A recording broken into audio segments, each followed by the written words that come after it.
What's up? What's up mga katisgasing? Alright mga katisgasing, no? What's up? Welcome back sa akin tisgasing video. Right, for this video mga katisgasing ay pag-usapan natin kung ano yung pinakamahirap na station sa McDonald's mga katisgasing. Right? Although lahat mga katisgasing ay mahirap, pero yung pag-usapan natin mga katisgasing ay yung pinakamahirap sa station sa McDonald's mga katisgasing. Right? Kung gusto mong malaman ito mga katisgasing, panoorin mo nga dulo para malaman. Alright? So, let's go. So, what's up mga kadisgasing? Right. So, welcome back sa aking discussing video. So, bago tayo mag-start mga discussing, pwede bang makahingi ng like and subscribe mga discussing, no? Kung bago ka pala dito sa video na to. Kung gusto mo mga ganitong video mga discussing, para maging updated ka sa lahat ng aking mga discussing video. So, pwede kang mag-subscribe dyan, mag-support, mag-comment ka dyan mga katisgasing kung anong gusto mong malaman sa McDonald's mga katisgasing. Alright? So, umisa natin mga katisgasing. So, ano ba yung pinakamahirap na station sa McDo mga katisgasing? Although lahat ng station sa McDo mga katisgasing, no? Sinabi ko nga kanina na mahirap sila. So, mula sa lobby, sa counter, sa linear, sa drive-thru, lahat yung mga katisgasing ay mahirap na station mga katisgasing na. Pero ang pag-uusapan natin mga katisgasing ay yung pinakamahirap sa kanila mga katisgasing. Yun ay ang prepping mga katisgasing ang pinakamahirap na station sa McDo mga katisgasing, right? Kasi lahat ng mga katisgasing yung mga training, so dun sila nahirapan mga katisgasing yung mga trainee na sa prepping sila ina-assign. So, mga 1 week pa lang, nag-resign na kasi di nila kayang mga ginagawa ng prepping mga katisgasing. Lalo na pag mga rush hour mga katisgasing, no? Mga morning, so, mga breakfast mga katisgasing, lunch, ganun mga dagsaan ng mga tao mga katisgasing. Kaya, pag prepping mabagal gumalaw, so tatambakan siya ng product. Ang tawag ng mga katisgasing, luga, ano naman yung prepping mga katisgasing. Alright? So, yung prepping yung pinakamahirap na station sa McDo mga katisgasing kasi mula sa lobby,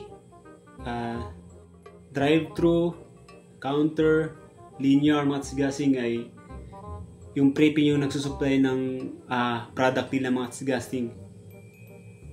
So, yun ang ano nila mga katisgasing, kaya nasabi kong ang prepping yung pinakamahirap na station sa McDo mga katisgasing. Lalo na pagka rush hour mga katisgasing, no? Lahat magko-call, yung hugasan ng lobby, sa prepping pinapahugasan, yung call ng linear mga katisgasing, sa prepping pinapakuha, lalo na sa pag lahat ng mga product ng linear, lalo na pag sa buns, sa mga sauce ng Thousand Island, yung mga sauce ng mga burgers mga katisgasing, lalo sa sa chicken, sauce ng filet, lahat ng mga katisgasing ay ng prepping mga katisgasing. Gawain ng prepping yung mga katisgasing. Pati yung sa batch grill. So, lahat ng product ng batch grill mga katisgasing, prepping din kumukuha, no? Lahat, bukod pa dun sa mga ginagawa ng prepping mga katisgasing, hugas, pag-bread ng manok, pagbabalot ng rice, pag-gravy mga katisgasing, bukod pa yung ginagawa niya kasi dun sa mga isusupply niya ng mga product sa mga station mga katisgasing. So, yun, dahil sa pagpiprepping mga katisgasing, ang daming nag-resign na mga bagong mga katisgasing kasi sumasakit yung katawan nila mga katisgasing, no? Hindi na kaya mga katisgasing yung ginagawa ng prepping, lalo na pag mga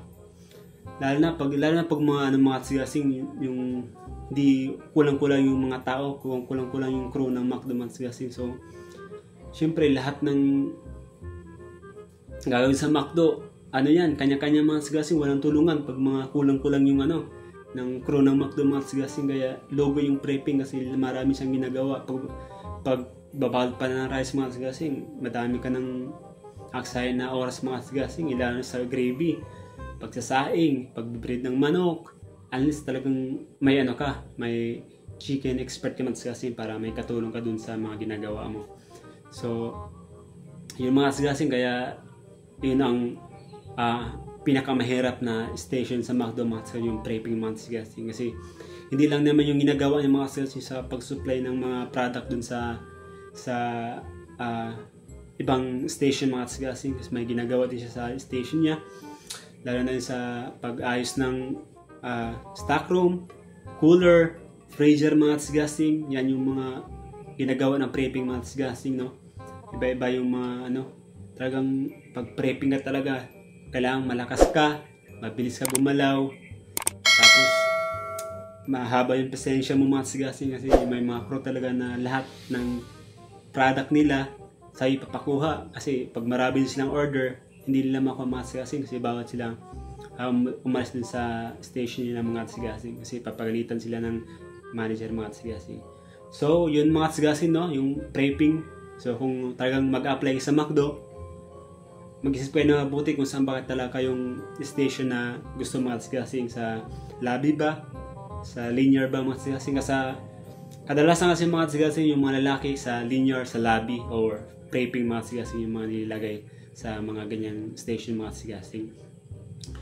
So pag sa prepping ka na i-assign ng manager mga sigasing, talagang magpakalakas ka talaga mga sigasing, kasi bugbugan dyan pag lalo na pag may mga ipopromote na product. So syempre lahat ng tao yan bibili mga sigasing, kaya prepping yung pinakamahirap na station mga sigasing, lalo na pag mga mga tanghalian mga sigasing, no, lunch. So ang daming tao mga sigasing, puno. So lahat ng ginagawa mo mga sigasing, mapipending yan, yung mga hugasan mo mapipending yan, kaya hindi ka makakauwi sa McDo ng on time. May mga isang time ka na for example mga sigasing, uwi mo mga 6 PM. So makauwi niya mga sigasing mga 6:30, 6:40. Kaya siyempre bago ka umalis mga sigasing, kailangan malinis yung mga ginagawa mo doon, malinis yung station mo. So wala kang pending na mga ginagawa mo doon sa station mo mga sigasing, kasi papaglitan ka ng manager mo mga sigasing. Alright? So yun ang mga sigasing, no, yung pinakamahirap na para sa akin mga sigasing, no, yung pinakamahirap na station mga sigasing sa McDonald's ay prepping mga sigasing. So kung mga kasigasing na siya, kung para sa inyo mahirap nyo ay sa linear, sa counter, o ano man yung mga sigasing, it's up to yung mga sigasing, no, kasi mag-iba naman tayo ng naranasan mga sigasing kasi. So yun mga sigasing, no. So kung may mga iba pa kayong tanong mga sigasing about sa McDonald's, pwede kayo mag-comment dyan mga sigasing. Kung ano ba yung, kung alam po yung mga sigasing, no, replyan ko kayo mga sigasing kung alam po yung sagot mga sigasing. Right? So pwede bang pa-share and subscribe mga sigasing sa mga sigasing natin dyan. Alright? So yun lang mga sigasing, no. Yung mga sigasing. Sa Jollibee, bida ang McDo. Right? Bye-bye mga sigasing.